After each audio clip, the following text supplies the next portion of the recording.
Let's go! This man just got Wixie to plug Naruto on Academy broadcast. He's the most ravishing man on the internet, Rafa. That's just how he operates. You know, okay? when I told Ravish, was like, hey, you know, like, what are some notes about Wixie? It's like, he loves Naruto. Like the first time me and Wixie like had a long conversation, we bonded over Naruto, and Ravish, I think, is even a bigger Naruto fan than I am. So he's like, oh, say less, bro. Let me talk to this man. So. That's right. That's all it takes, man. Like as you just said, I've been watching Naruto since I was a little wee lass, and to hear anybody love the show is truly makes me smile. But you know, we're not here for all that, right? Just Amateur got the first win. The first seed curse continues. Sorry, second seed curse continues, and I don't know really what else to say about that because this is wild. And of course, you have Cloud9 Academy versus Cincinnati if you're coming up next. I can't even think about that right now. So I don't know about you. I mean, just to put a final cap on the first series of the day, Busio actually on his stream. I said I was gonna not talk about it anymore, but it's relevant here. I promise.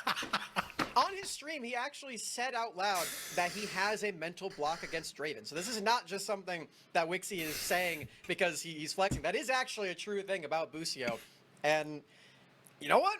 I think he's going to just have to get over that. I think Busio's just going to have to scrim against Draven a million times before it goes away. Because we can't have this happen. Yeah. We cannot indeed have this happen at all. So with that, let's pull a little bow on it and get into, as we just introduced, our next match of the day for our next Beast of 3 between another Academy and Amateur matchup of Cloud9 Academy versus Cincinnati Fear. Now, Rafa, although I can't spell Cincinnati, one thing I do know is that the team is a lot of fun, and nor can I tell you where it is either. Just I know you're gonna ask that. Yeah. You already knew. I was ready. It's like, do you also know where it lies on the Hell no. map? Oh, okay. You know what state it's in? No. Michigan? You were actually shockingly close with that. It is directly next. Yeah, it's in Ohio, which is right underneath Michigan. Not bad. I'm very you know surprised that you got that. Well, That he is close. Canadian, so you know it's kind of near the border. But He probably just said one of the only states he knows. Okay, all right, guys. Okay. Cincinnati Fear, Cloud9 Academy. We decided the rosters. Rafa, talk to you about Cloud9 Academy. Cloud9 Academy. This roster has like undeniably some of the best players in every single role. Shaden has come in and his rookie split of competitive. Legit competitive, not competing on a single other team, you know, starting in amateur. And maybe there's like one sub for like one team, but like Cloud9 Academy, not only his debut year as an academy player, but also just playing in competitive so far. And Shaden's been crushing it. Shaden has been well known in the solo queue space as someone that has insane mechanics and is very talented. Now, always transitioning that to a competitive 5-man stage is always a difficult learning process, but even in the last few weeks, Shaden is showing that, hey, I'm willing to pick junglers that are not necessarily strong carry junglers. You know, you can give me things like the Poppy and Udyr. Cloud9 have experimented, they get mixed results, but most of the time when you see Shaden, you do want to see him on things that, you know, kick ass, like the Viego or the Graves. Yeah. Indeed, we do. Because Shaden, a phenomenal player on the other end, though, for Cincinnati. I want to take it back one lane lower here, Smacks, to talk about the mid lane for one of the more standout players being Blaze. Blaze, oh wow, what a great picture of him. Blaze is one of the most unique players that we've gotten the chance to cover in amateur for this entire year. In many instances, he's had a champion pool that didn't quite fit the meta when it first came around to it. When the durability patch hit, he was still playing a lot of Akali, a lot of Syndra, kind of the opposite of what Captain Shrimps does. But then, once the meta shifted around and the durability patch hit, he knew what he had to do. He knew he had to completely shift his entire champion pool, learn entire new champions, so that his team wouldn't be at that deficit in the mid lane. And he did it very, very well. You're about to see a bunch of clips on champions that work way better in the durability patch era, where they deal a lot more DPS, they can be more of that carry threat. The Cassiopeia is a good example of that. He also has a main Azir, and you don't just do that on a whim. Those are not just champions that you can pull out after playing assassins for months in a row. He has to work at it time and time again, and this is a player that has shown that he can work at that. I mean, look at this, Yone. Like, nobody thinks that Yone is like a Syndra LeBlanc champion. It's very, very different, but he's learning these characters so that he can work with his team. And I think we have to give a special mention to Sketch, who also performs phenomenally. Yes, it's Zeri Yumi, which is a very disgusting combo when put together. Hey. But you still got to have the hands to be able to pilot this duo to the greatest peaks, right? And Sketch is someone who was previously on the Evil Geniuses Prodigies roster during the spring, but we also knew Sketch from his time in AoE last year. And I know Sketch Dreams was one of the other marksman prospects that we're looking at through the class of 2021. It's like, okay, obviously we need to get Wixie up there, we need to get Array up there, we need to get Arrow, and I'm blanking out on one more marksman player, but I know Sketch was like beyond that class. It's like, you know what, Sketch could, if he works on his craft for the next year, he could be a top prospect for 2022, and this is his chance to prove so. Exactly that. But Rafa, sticking with you on this too, considering, you know, we talked a lot about Blaze and just Fear in general, with such unique picks and how they've adapted as a team.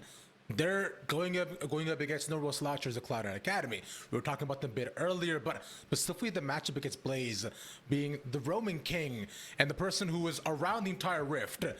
Oh, this is going to be a fun one, especially against Copy. Yeah, Copy, I mean, for those in the amateur space, this guy needs no introductions. He was on the first ever class of 100 Thieves Next since spring 2020, when it was still Otto and Poom on the roster alongside Cincinnati Academy before Poom got promoted and graduated to Academy during the summer split, and then eventually Kenvi and Tenacity got called up as well to make sure that they stayed within the 100 Thieves org, whereas Copy eventually found his way onto Cloud9 Academy in 2021, debut year overall. And Copy is someone that originally did start out as an assassin player. He was a Zed specialist in solo queue, but he had to adapt, and playing with strong junglers like Kenvi and even Schernfire, who required a ton of resources, Copy would play more facilitating roles. This year though, Copy has really made it his mission to make the fancy plays, to go for the 1v1s, to look for the solo kills, because Copy wants to prove that he deserves to be an LCS, that he should be looked at versus, organizations importing another mid laner. Like, look at the local talent that is being cultivated right here in Academy. Exactly. He wants to be able to show that, he is the future of NA, which is why we hold tournaments like this, to help, scouts, everybody out there watching, to understand that, hey, NA talent is not just a meme. It is here. It is right now. And it is with players like Blaze, like Copy, who through amateur and through academy have shown us that their adaptation skills and what they've been able to do just throughout their seasons is truly something to respect and behold as well. So let's try to break this down and talk about these teams a little bit further. We talked a lot about Blaze, a lot about Copy too, but Smax, I want to dive a bit more into Cincinnati Fear, because I'm sure people out there may not be as familiar with these teams. So let's talk a bit more about their prospects that they also have. Yeah, so if you're only someone who watches Academy and maybe Proving Grounds as well, you might recognize a lot of the members on this team from No Team, or No Freaking Team, with the NFT cancel logo, as I'm sure is very memorable to a lot of people. Those members being Dragoon, Blaze, and Plux. They then brought over Sketch from the Evil Geniuses Prodigies roster, a very strong AD carry for the team, and Trickster came over from Taco Gaming, one of the players who actually took down an Academy roster in the previous Proving Grounds, that being Evil Geniuses Academy. And with all of these players put together, they have had some really strong showings all throughout the entire set of tournaments that we've had leading up to this one, the qualifiers, as I'm just now remembering that they're called. The biggest thing about these guys is that it takes them a bit of time to ramp up in terms of figuring out a patch and learning how to work with all the unique champions. Blaze is a really big part of that. Is, like I already mentioned, his champion pool has been very adaptable. But the rest of the roster, once they figure out a patch and once they figure out how to play together, they are nearly unstoppable. They can play very, very well as a team. They've got really strong carries on their team, like Sketch that I mentioned before, and sometimes Trickster as well when he's playing farming junglers. They've got a lot of stuff going for them on this roster. They've even got the Dragoon Smash if he pulls out the Darius. Hey, I'm looking forward to see what they can do against one of the best Academy teams today. Well, let's hear from Copy for a couple of seconds to see how he actually feels about some of the teams in Amateur, actually. I don't know if many people noticed, or noted that we picked up Selfie mid-split for a positional coach for Academy, and I think he's been helping me improve in all aspects of my gameplay, but in particular laning. So I think my laning skills have definitely improved, and I'm definitely showing that in scrims. It's been hard to translate on stage, but I think that's why the other Academy mids are always looking forward to versing me. All right, so Ralph, I think you already mentioned it. COD is just kind of nuts, and I think this matchup in general is going to be exactly that, with how amazing how things have been. So, with that, gentlemen, I'll leave it over to you. Champ Select is about ready to go. So, why don't y'all go ahead and start things off in style as you do. All right, well, let's wind up the champion select. Let's see what these two teams are going to throw down.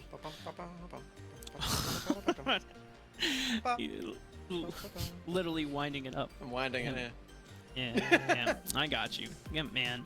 Now, Smacks, I was going into this matchup thinking that, okay, Cloud9 Academy, third best team in Academy by the regular season standings.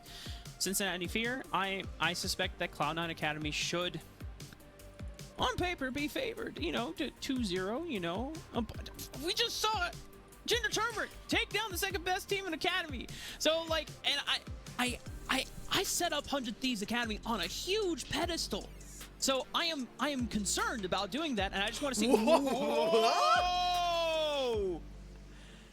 We forgot that Neela was allowed on the patch too, and okay. So Smacks, I know you've been casting Amateur and Proving Grounds, and Neela has been banned almost every single game. No, she wasn't allowed. She didn't exist. Oh, it was okay. 12.12. Oh, that's right. Well, so, I think it was earlier in the play-in stage. Neela had been banned almost every single game, except the previous series. But Neela being first picked by Cloud9 Academy. Okay, we gotta break it down for people who don't know what this Holy champion moly. is, Max. Yeah, I think this is the first competitive game of Neela, right? I don't think other regions have had access to it yet. I think that's correct. Yeah, I think LPL is the only other region that actually is on 12.14. Yeah. But I don't know if they've played Neela yet. I'll have to ping Mazel. Right. So, a couple things with Neela.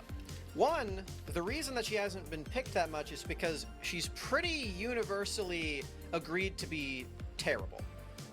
Pretty much everybody has come to the understanding that this champion does not do enough damage, and her range is too low to let her scale safely in a lane. And that is why, alongside the fact that she's very recently released, she hasn't really seen a lot of play. But the good things about this champion, she works very well with enchanters. As you can see, that's been the first pick here as well. The Yuumi is a very, very good pairing with the Neela. You got a lot of mobility, and the way she works with heals is you share them with your ally, and they're buffed up as well. You get more healing when you have an enchanter on your team. That's why the Yuumi and like the Soraka is really good with that. Okay. The other thing that's good with Neela, her Q passive, there's a lot of abilities on this champion, so bear with me here. Her Q passive has crit scaling that gives her armor penetration. So when you buy a critical strike item, you gain armor penetration, percent armor penetration as a passive, which means you don't necessarily need to get a Lord Dominic's regards. Okay. Yeah, you don't need that on this champion because she already has so much armor penetration in her kit. The final thing that I'm sure you're surprised I haven't mentioned yet is the ability to share experience with her lane partner in the bottom lane. whoever's closest to her gains experience at an accelerated rate when she kills a minion, and so does she. She does not have to share nearly as much experience. In fact, she generates bonus experience. Things like a Zillion, you have a little bit of extra experience in that lane, or similar to old Mordekaiser as well. Those are the things that Neela has that are unique about her. Everything else is basically a weirder Samira, if you think about it that way. Okay. Samira with extra bonuses, I guess. Now, during all this time, Smacks, I could not help but notice that Cincinnati Fear not only locked in Karthus, but also Viego. So, yes, either the Viego's going in lane or the Karthus is going to lane. Yeah. I'm pretty sure this Karthus is for Sketch. I'm fairly certain. Okay.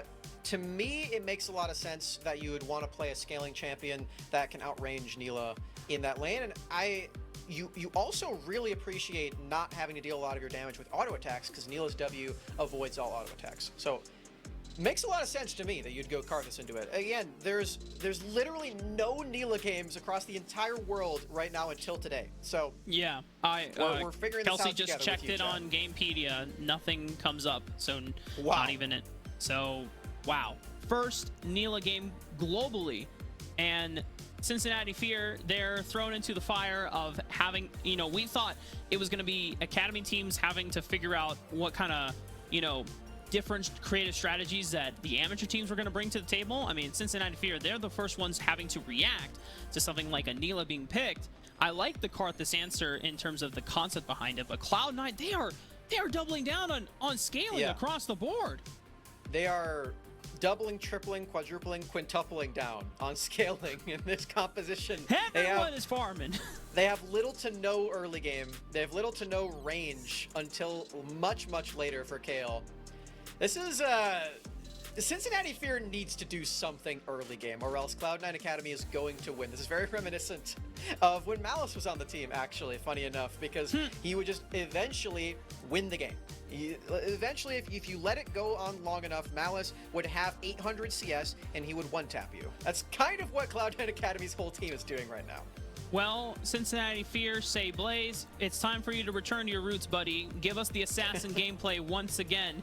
And the Akali is being brought to the forefront for Blaze against the Victor. Now, I don't know about early game agency smacks, but, Viego has some good skirmishing, but lacks when it comes down to, reliable lockdown. And that's really going to come down to actually, I want to say, Plux in the support role, who on the Amumu is looking to get out of lane and try to link up with Trickster and find Bandage Tosh plays, find Curse of the Sad Mummy plays once he is level 6. Yeah. The Karthus Amumu lane does make a lot of sense into Neela, though, I will say, as we are on the Rift. First competitive Neela game of all time here in Proving Grounds. This is why you watch Proving Grounds, everybody. You get moments like this. You get moments like the last series where AoE beat our second seed team. By the way, on that, before we get into this game, Mark, did you know that each time the second seed team got knocked out in the upper bracket, it was me who was casting it? Oh, no shot. I didn't even know that until Cubby pinged me on Twitter, but it's been me every single time. I think I'm the curse. All right, well, for the next Proving Grounds tournament, producers know that if you don't want the number 2 seed to be knocked out, don't put Smacks on the cast. If you're an amateur team, though, put Smacks on the cast. Send him to Academy. Send him to Academy. Oh my god. Anyway, that series is done. Let's get into this one. I've said my piece about Neela. There's still so much more to this champion, but I feel like I've already said enough. I feel like you get the gist, Rafa. Is that true? Yes. Yeah. Okay. I do want to return more so to the mid lane matchup, as we talked a lot about both of these players extensively. We did hype up Copy being someone that wants to step up and make the plays and be on champions that are a bit more flashy, ones that definitely create montages and highlight reels so that organizations could look at them and go, oh wow, this guy looks good. Victor's not necessarily one of those champions. The Akali on the flip side is going to be one of them, but Cloud9 and Copy know that looking at how this game is going to play out, this is not the time to try and flip heads. It's like, you know what, let's just go for reliable. We just saw another amateur team upset an academy team. We're going to take the late game scaling option. We're going to beat them with our better understanding of macro, and hope that's going to be enough as Cloud9 get to the point where Cincinnati Fear can no longer deal with them. You can't fault them for thinking that. However, I will say, in comparison to the other stream, which I believe is already over by now with two 2-0s, we're in for the long haul on the Academy stream, Rafa, as we are just now starting our third or fourth game of potentially 6. So that's amazing. Cloud9 are keeping this one late as well. So we talked a lot about their composition. On the side of Cincinnati Fear, they do have some scaling on their side as well. This Karthus, I mean, we just saw it win 2 games in the late game for dealing a crazy amount of damage. It can still do that in the bottom lane position. They just have more agency early game and a lot more skirmishing potential, like you called out for the Viego. That is true for all of the champions on their team, really. They've got Akali, who's very good at skirmishing, Aatrox as well, and Mumu as well. Like, they want outnumbered fights, and they don't really necessarily want 5v5s. It would not be a good time. And for Fear, you have powerful level 6 tools at your disposal. The question is, are they going to try to push their advantage? Are they going to look for plays to catch Cloud9 off guard during the early laning phase, or are we podcasting for the next 3-4 minutes max? I'm down to podcast if you are. I mean, I'm always down to podcast, but I'm just trying to give our viewers, you know, a good understanding. Well, hold up. There's some action already from Flux and Sketch, taking it to King and Destiny. And here comes Trickster. Does he look for the flash? Not quite. Realizes, you know what? King still has flash. I might as well just make sure that the pressure is felt. And that's 2 summoner spells off of Destiny and 1 off of King. Quite a few summoner spells down there. This is the concept of the Karthus and Mumu lane in action. I really have to wonder if Cincinnati Fear have played a lot in scrims against this champion, or like they knew that Nila was coming. Like something is really wild here, and I want to credit all the coaching staff here for Cincinnati Fear for coming up with this lane, because like I keep saying, conceptually everything lines up with how you beat Nila. You outscale her, you outrange her, you don't deal all of your damage with auto attacks. This makes perfect sense, and yeah, they must have prepared this. Yeah, being able to answer Karthus and Viego on the first round instantly after seeing Nila, they're just like, we're fully prepared for this, you know? So, I mean, playing into the name that they have no fear about this new pick. For Cloud9 Academy, already facing a bit of pressure through the bottom lane, isolated 2v2. Trickster not even necessarily being involved, just in the aftermath, looking for any other further opportunities to take advantage of. The first dragon has spawned. Cloud9 have a pushing wave, but you see Plux already on the roam taking advantage from the bottom lane, and now Copy is the one that might be caught out. Still has flash available, but it's locked down a little too long, and it's forcing the flash out of the mid laner. Actually does go for it there, Copy. Forced to flash out. The gravity field was really, really well placed, and it did get stuns onto both assailants on top of him. Still forced to flash. That's actually a really big deal. I honestly thought that he would be able to just walk away, but to me that says that he... Actually, no, I'm wrong. I thought that meant he might want to stay in the lane and kill one last wave, but he doesn't even do that. He actually does teleport and walk back to lane. An immense amount of pressure just earned by Flux's roam. I can imagine just not wanting to take any chances and underestimate Blaze's damage at that point in the game. I don't think he was quite level 6 when the all-in happened. No, he wasn't. But, yeah, I mean, if for any reason Blaze hits level 6 off of a stray minion falling while that kerfuffle is going on, I mean, then you're going to be sad, right? So better to burn the summoner spell and just be slightly behind than to be insanely behind. But this pressure from Fear off of Plux, roaming, getting the 2v2 alongside Sketch, putting that pressure back into mid lane as well. This pushes both of those lanes off, so now Fear have the window to take this dragon. Yeah, it's that pressure, but it's, again, also that pressure from the draft. Cloud9 really has no business doing anything in the early game. True. So that dragon was pretty much always going to go to Fear. It was just about whether or not they would take it for themselves. Similarly, the Rift Herald should be theirs also. I can't imagine the Cloud9 really want to take a skirmish over there. They do have Cyclone, but actually, they did already use the Victor ultimate, I believe, just to clear out a minion wave. So they don't even have all their tools at the ready. I feel like the second objective of the game is also going to go to Cincinnati Fear if they want it. He's already pathing towards it. While Plux is not en route over to the Rift Herald, I imagine it's because Fear just say, yeah, Cloud9 Academy, they're not trying to contest this at all. Look at the champions, as you called it out, they drafted. It is Kayle, Victor, and Nilah. All three of these champions want to play Farming Simulator and get to the point where they are incredible beasts towards the mid lane game. I feel like the only possible way that Cloud9 could have drafted a better scaling, or a stronger scaling comp, is if they had a scaling jungler, but hold on one second. You can't have everything scaling because then something happens like this. Trickster and Blaze making it happen, punishing on the fact that Copy did not have flash from before, and the all-in damage from both of them is enough to get first blood. Strong early game, as expected, here from Cincinnati Fear, finding a kill in the mid lane. Feel like this is a strong opener for Blaze to actually get all this pressure down. He doesn't have a tremendous lead in his own right, as he doesn't get that kill, and he hasn't been able to CS all that well into a ranged champion. But no matter, he can, as proven there, one-shot people on this Akali in the early game, and he will need to continue that trend onto perhaps Copy, perhaps other people as well. This is a good start. Yeah, and for Cloud9 to find this timer where, yes, Fear had just killed Copy, and they have a man advantage on the field, but they burned 2 ultimate spells, whereas Shaden and Darshan can still have theirs to expend, and the wave was favorable for Darshan to be leaning over. So Trickster and Blaze don't have any time to contest. So Cloud9 just showing that they are not going to be faltered by any early game aggression from Fear. It's gonna take a lot more from the amateur squad in order to put a dent in Cloud9's plans. Quite a bit of gold can be earned off of that. Ooh, Darshan. Maybe going too far.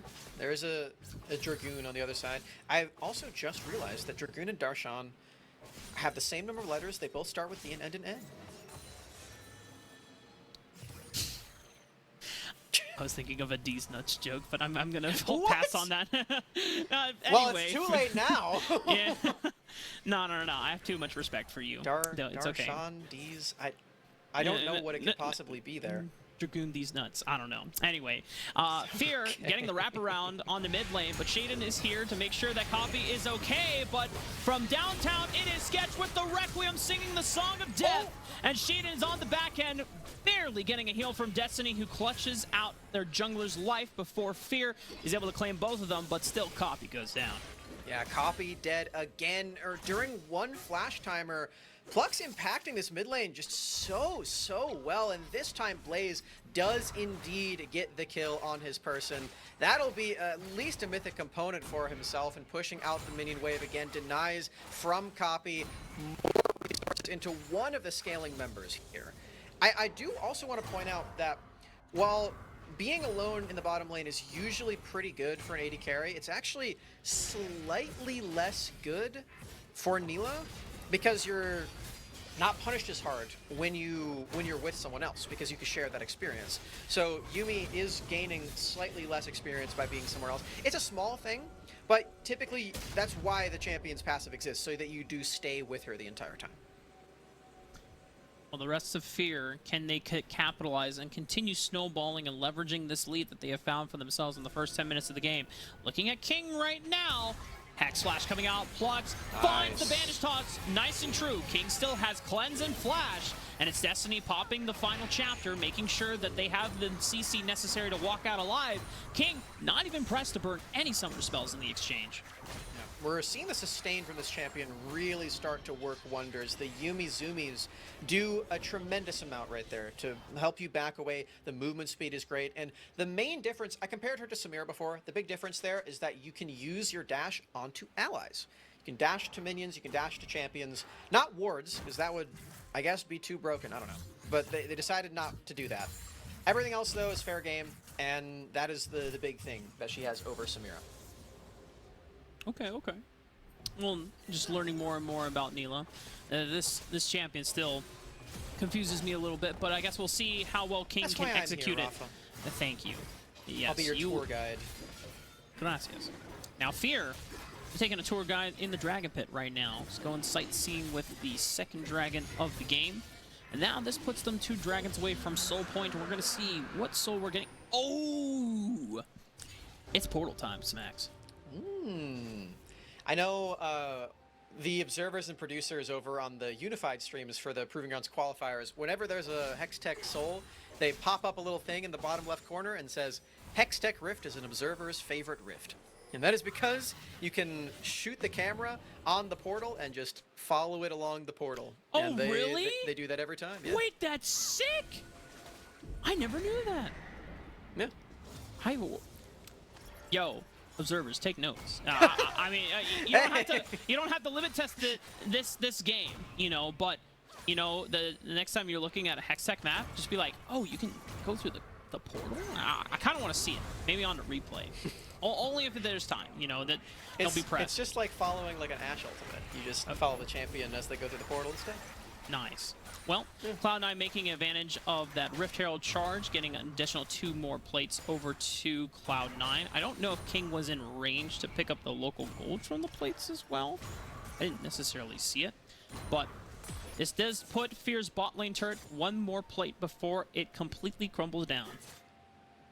Yeah, that's a bunch of gold for Neela, who is the best scaling AD carry in the game. That is true. As long as you are in range to deal damage, which, you know, is a big if, you will deal the most damage of any AD carry. And you will be able to survive a lot longer as well, because you do have a lot of healing, and your ultimate provides a ton of shielding also.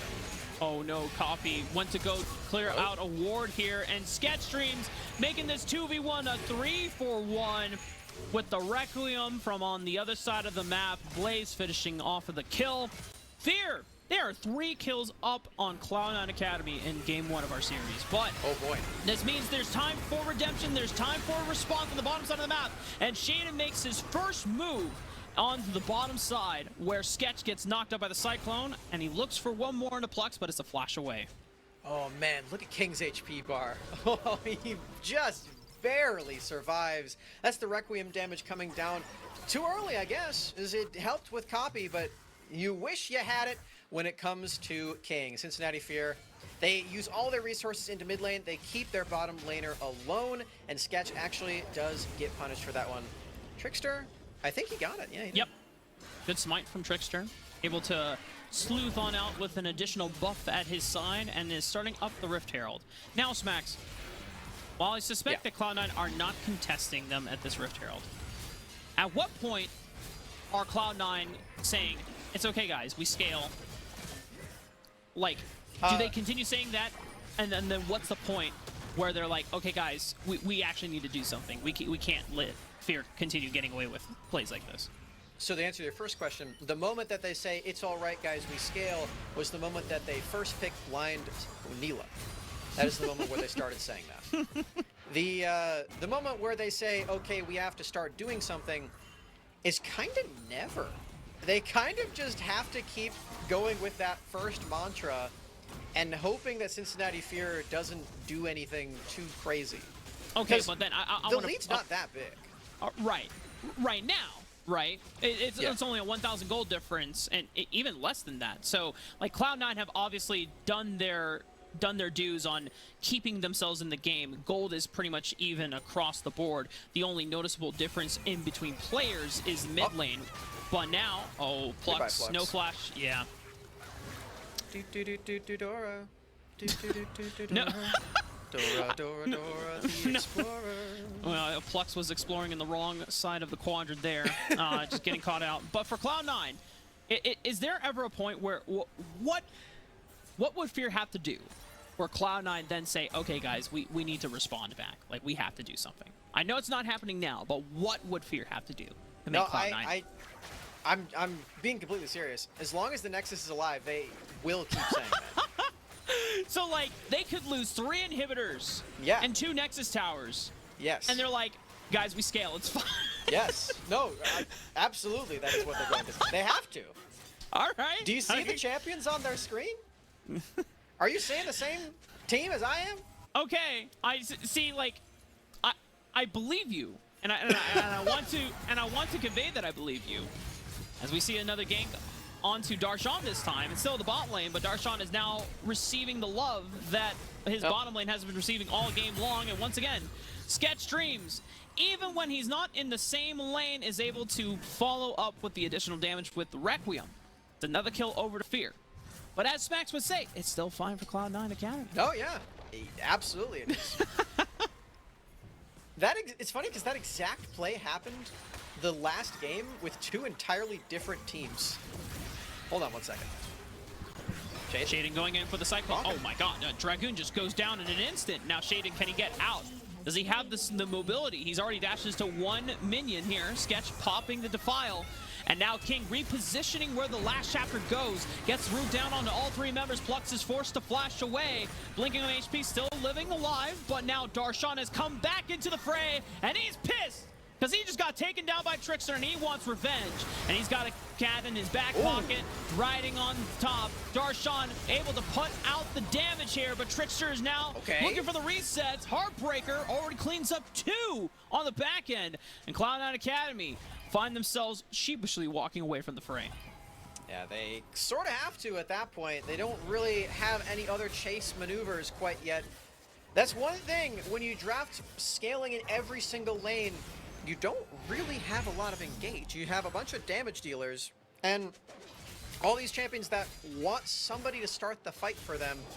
And while Wukong and Yuumi did do that first, they don't have those ultimates again. Well, okay, for Wukong he doesn't have it a third time, as he does have 2 ultimates, I guess. You know, it's still true. For Cloud9, they need people to walk into them most of the time, and when they're chasing people down, it just doesn't quite work as well.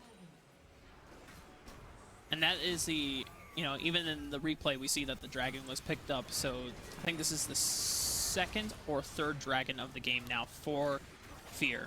But in this replay, you already see, you're kind of talking about it.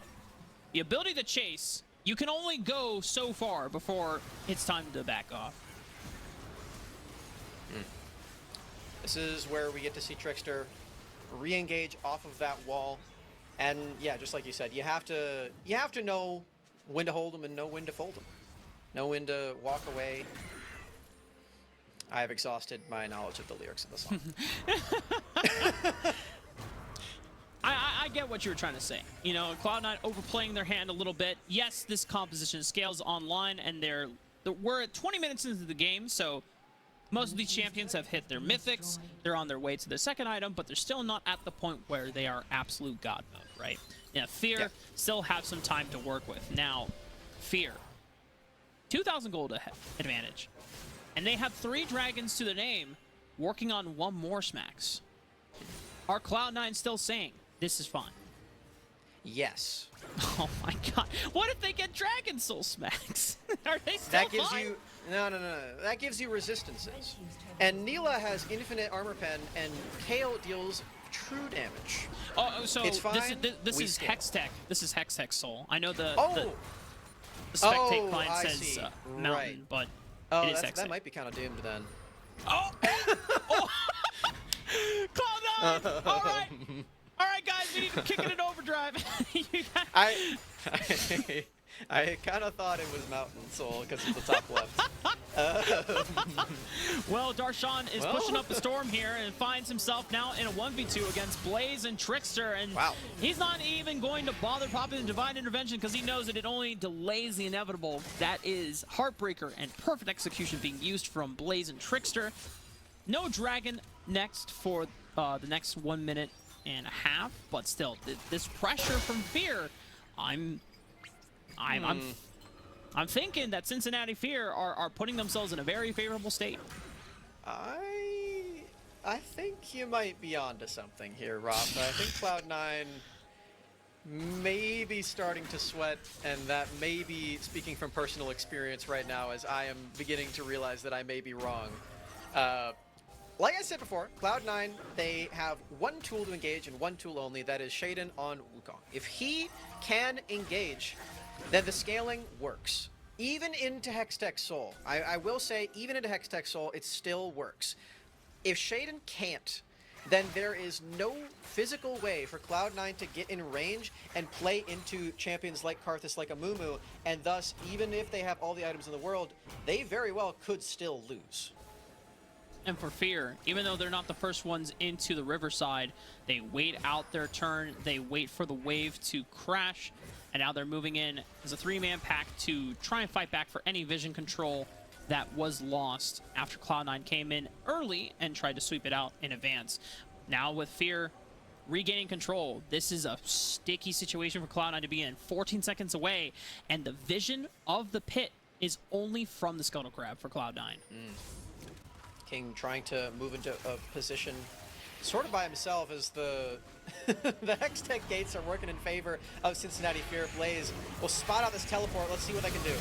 Okay, Sketch Dream's already popping. Oh, but Shaden recognizes that Sketch is too far forward, interrupting the Requiem, and that's a ton of damage that is lost from Fear in this fight. Cloud9, exhausting all of their resources, are able to find 2 and 3 off the Venia back. Dragoon went huge for a moment while in the World Ender, but wait a minute, still enough damage. Trickster has now ascended and taken the place of Shaden on the Wukong. Looking for the Heartbreaker resets, looking for it, he finds Darshan, and now he's KO, and Fear is salvaged by Trickster and Dragoon. They're gonna keep going as well. Dragoon has teleport. He can come back into the fight, and Trickster can keep tethering this Drake over. If Copy oversteps, he's right into the Aatrox waiting arms. He has to back away. Oh my goodness, Max, what is happening? Fear, they're about to get the Hextech Soul. There's no way that Cloud9 Academy can contest. And we're at a state where now Fear, with Hextech Soul in mind, they might have accelerated the game fast enough where Cloud9 Academy now are limited on resources to stall out the game. Trickster may have just single-handedly saved the game for Cincinnati Fear with that Hextech Soul acquire. And the team fight as well. That was absolutely marvelous from him, what he was able to accomplish right there, getting all of these resets and just bouncing from target to target. We saw right there, Cloud9, they have their engage. When they engage, it works. When Cincinnati Fear walk into them, they don't actually even need to engage. They can use their crowd control that they have, albeit limited, on top of their bodies and win the fight from there. Then they ran out of their ultimates. They didn't have them anymore. And from there, Cincinnati Fear are just stronger at this stage of the game. They still have that lead. They now have the soul, and Trickster's able to run rampant. Trickster is no stranger to upsetting Academy teams from the amateur side of things. We know that from his time on Taco Gaming during spring, that was one of our few upsets that we had where they knocked out Evil Geniuses Academy from the lower bracket. Now, this is not a pure elimination series. This is still just upper bracket being sent down to the lower bracket. But if Fear are able to make the first step into taking a game off of another top Academy team, I just have no idea what is happening in this tournament. This is a dangerous Baron. Shaden has a lot of access to this pit. That's Cyclone 1. Last chapter also following up as well. Multiple crowd control effects going down into Fear members into the back line. They find 2 immediately, but watch for Trickster as he goes for the resets, and this time Sketch waits until he dies before he pops the Requiem so he gets additional damage. Trickster now, and a 1v1 against Copy, looks for the reset. Copy flashing away from the Heartbreaker. Oh, but they cut it out this time. Copy waits for his moment, seizes it, and it's Cloud9 that prevail. Okay, Rafa, good stuff from Cloud9 Academy. This might be the exact turning point where they take all of their scaling and they shove it in Cincinnati Fear's face. There's no way that they have a deficit in the late game with these champions. This is why they drafted like this. This is why they did this. Oh, and they're even saving the Baron for Darshan. Oh, Rafa, it's so cute. That is very efficient, making sure that all 5 members now have Baron. Blaze and teleported in. Okay, Unfortunately sorry. for Blaze, he's not getting any kills on the back end of that. You know, they were looking just to see if, like, hey, they're taking a while to take out the Baron, and they don't have Smite. You know, there was an opportunity for Blaze to heroically steal, but yeah, Smax, you know what? If we go back like 20 minutes ago where I was asking you about the, you know, the whole Cloud9 draft thing, I mean, Hextech Soul definitely gave Cloud9 fans, you know, a little bit of concern, but with Baron on their side, I mean, this is now the moment for Cloud9 to make huge strides in taking objectives off the map and giving themselves the lead that, you know, most of us expected to see. Cloud9 should be able to close out the game with this one, honestly. They've got... Now they have a very, very clear goal in mind, and they can still give all this experience over to Darshan. He's very close to that level 16 point as well. They have the Baron. They will be able to siege. There's very, very little wave clear on the side of Cincinnati Fear, so they kind of just have to watch and wait. They can't really engage either because of the reasons that I mentioned before. Cloud9 are very weak on the offense after those ultimates are used, but if they're on the defense, all of their damage just comes in full force. So Cloud9, you're gonna about to watch them take a lot of structures back to back and maybe just end the game right here. Already pushing strong in 2 lanes at the same time, taking a tier 2 turret in the bot lane, tier 1 in the mid lane, finally unlocking this part of the map. And Darshan, he is so close to level 16. You already see in the experience bar, he is 3/4 of the way there. A few more minion waves collected to himself will do the trick, but Fear gripping up all as 5 to prevent a second tier turret going down. And now Smax, I think this Elder fight could actually be the one thing that Fear have left in their bag of tricks to turn things around against Cloud9, but it would also be their death sentence if they lose the flip against Cloud9. Luckily, the Baron on top of Cloud9's members will not overlap with the Elder. They don't have to worry about them ending the entire game with a Baron push. Might happen anyway if they can actually get a solid push up in that top lane very far away from the Elder Dragon pit, but again, they don't have to worry about the Baron. So Cincinnati Fear have that going for them. They also have going for them that they are very strong team fighters. The entire year, these players on No Team and also on Cincinnati Fear, that has been their biggest strength as a team together. They've been able to coordinate strong attacks in the 5v5. And I already said that these champions aren't necessarily good at it, but the players are. And that's something that they will need to show for us today if they're going to get this Elder Dragon right now. It's spawning in 20 seconds. And right now, Fear are bullying Cloud9 away from the river. So they have control of the entrance points right now. As you said before, Shaden is the only one that can safely approach. But even as a Wukong, he's not necessarily a dedicated tank. He is just a bruiser and is hoping and relying on Destiny to give him enough healing and resistances to make sure that he can walk in and survive. And the pressure is on because Darshan is forced to teleport, making sure all 5 members are here so that they can actually walk in and take the best fight that they can possibly get. So might be a window here for Cloud9 to actually go for that engagement. Whoa, it's Fear. Clutch looking right onto Coffee, gets locked down, but they turn it right back, and that's a huge Nila ultimate from King! Oh man, I don't know what the name is, but that was a hell of a wombo combo from Cloud9, and Fear just get wiped out in one fell swing. All the concerns, all the fear that Cloud9 fans had for the way that Fear were playing this game throughout is dashed away in one single fight. We gotta look up the name for Rafa for the Nila ultimate, because we might be seeing another game of it after this one. Cloud9 Academy. Yeah, true.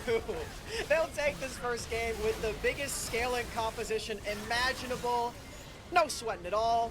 Just another day for Cloud9. Smax, do you know what the ultimate name is?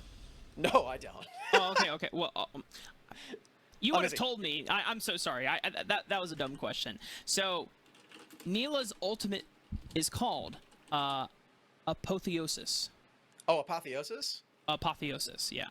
Okay. Oh, I should know that. That's a really good card in Slay the Spire. I should know that. That's actually a really dope name. The Apotheosis.